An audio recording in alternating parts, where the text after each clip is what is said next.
Hello everyone, welcome to my channel. ఈరోజు henna preparation అయితే చూసేద్దాము. వీడియో అయితే లాస్ట్ వరకు చూడండి. రిజల్ట్ కోసం నేను చెప్పేది నిజమా కాదో మీకే అర్థమవుతుంది.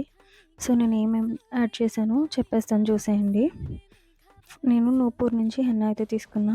తర్వాత బీట్రూట్ పౌడర్, ఆమ్లా పౌడర్, అలాగే మేతి పౌడర్ని అయితే తీసుకున్నాను. ఇవన్నీ మిక్స్ చేసుకొని పక్కన పెట్టుకోవాలి. తర్వాత మనం ముందుగా ప్రిపేర్ చేసుకున్న టీ డికాషన్ అయితే దీంట్లో యాడ్ చేసుకొని ఉండలు లేకుండా మిక్స్ చేసుకోవాలి. ఇలా కలపడం నాకు అస్సలు అవ్వలేదండి.